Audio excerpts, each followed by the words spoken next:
landing, gear, landing.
Intérêt à me cracher comme une petite mariée là.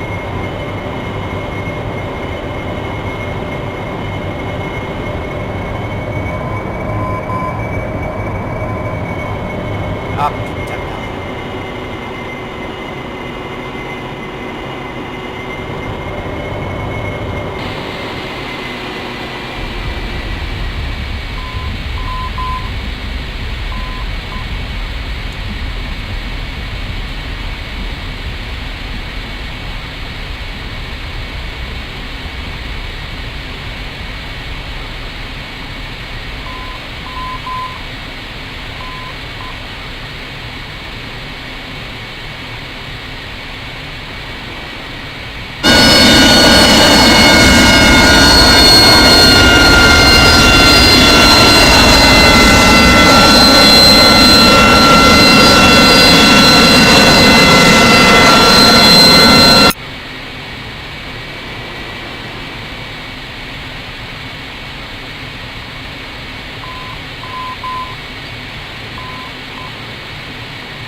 On sent la bête, hein.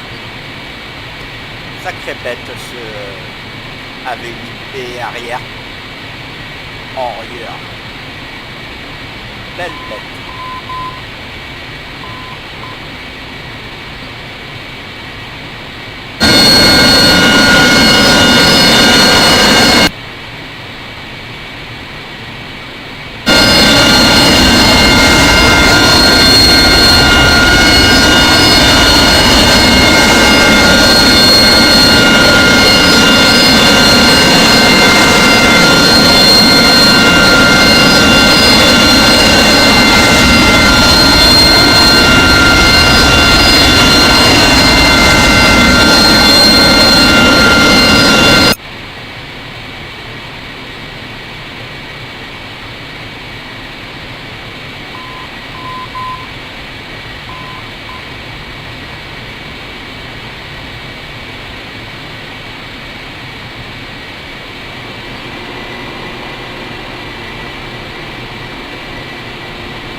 vois un appareil qui décolle à gauche. Vous voyez à gauche? C'est un SU. Ah non, c'est un F-15, un F-15.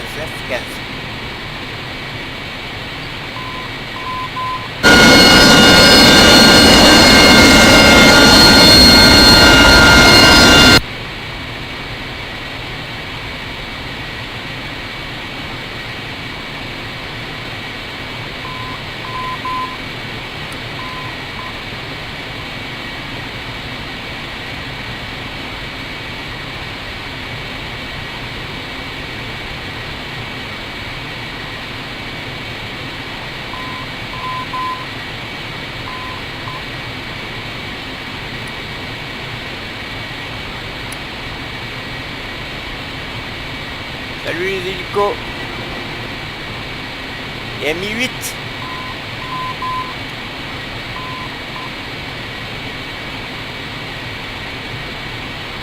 Je vais avoir besoin de carburant.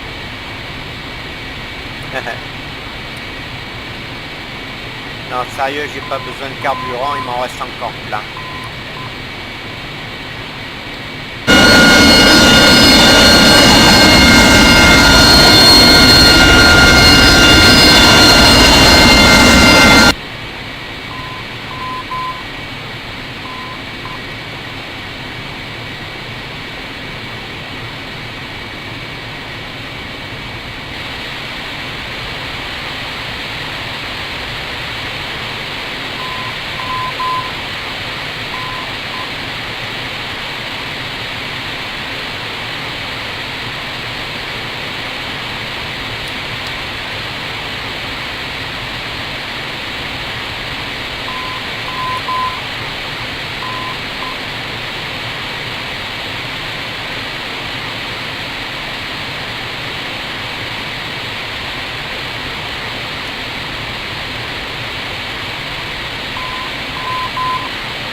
On va arrêter les moteurs.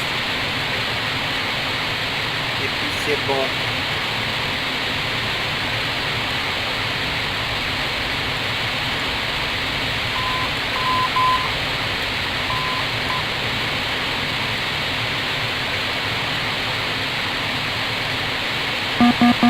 Warning.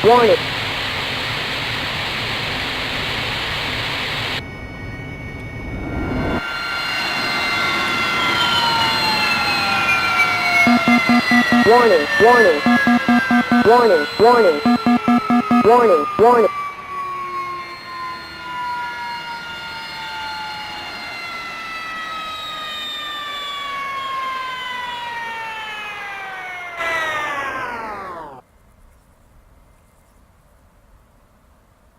Et voilà, il gueule. Vous avez vu? C'est marqué mon call signe là. Il gueule. C'est mon call signe avec un loup. C'est joli, hein? Voilà. Alors, je vais vous parler de cet avion. Oh, cet avion, c'est le AV-8B arrière. C'est un avion qui est capable de faire du bombardement, de l'appui rapproché, et surtout l'attaque de navires, et aussi surtout la destruction de sites SAM. Alors les sites SAM, c'est quoi? Les sites SAM, ce sont des missiles sol-air qui sont en particulier destinés à surveiller une base ou autre chose, une centrale nucléaire, n'importe quoi, enfin quelque chose d'important.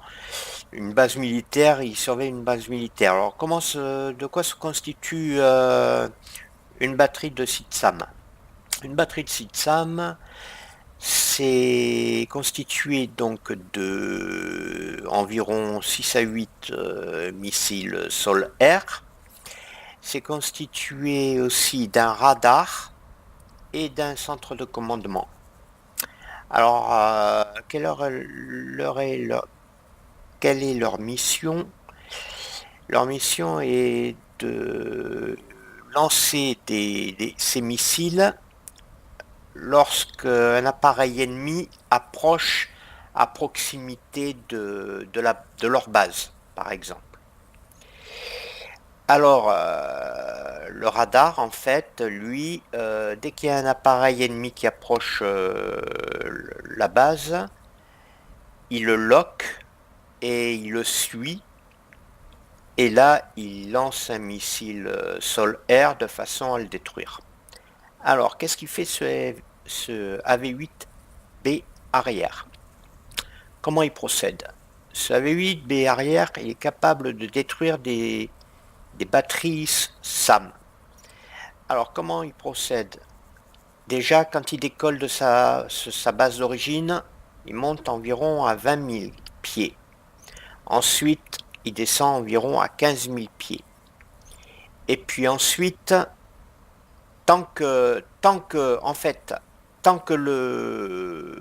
la batterie sol-air des sites SAM ne détecte pas cet avion arrivant sur la base ennemie, donc, puisque lui, sa mission, je vais vous expliquer après sa mission. En fait, lui, il arrive, il vole à 20 000 pieds pendant un certain temps.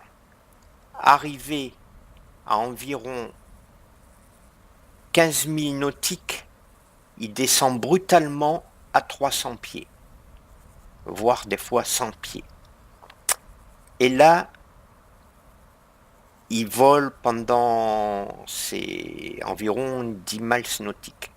Pourquoi tout ça? Pour passer sous la couverture radar des sites SAM. Et oui, effectivement, parce que en passant, s'il ne passait pas sous la couverture radar, si par exemple il restait à 5000 pieds, 10 000 pieds, 5000 pieds, là il aurait été détecté par le radar de la batterie SAM, et à ce moment-là, le centre de commandement aurait ordonné le lancement des missiles de façon à le détruire. Mais le fait qu'il descend à 300 pieds ou 100 pieds, il passe sous la couverture radar. De ce fait, le radar ne le détecte pas. Et à ce moment-là, lui, le AV-8B, il peut s'approcher de cette base. Mais en même temps, le pilote, il fait en sorte d'activer un missile qui sa principale fonction est de détruire un radar de batterie SAM.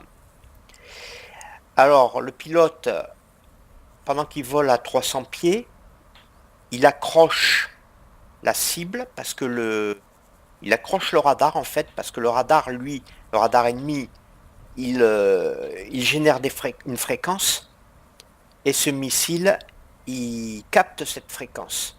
Une fois qu'il a capté, dans le cockpit de l'avion, il y a un signal sonore qui retentit pour dire qu'il a loqué le radar ennemi. À ce moment-là, le pilote appuie sur le bouton pour lancer ce missile. Et le missile, bien sûr, étant donné qu'il vole très vite, c'est-à-dire de l'ordre de 3 à 4 000 km/h, voire plus même, il arrive sur le radar.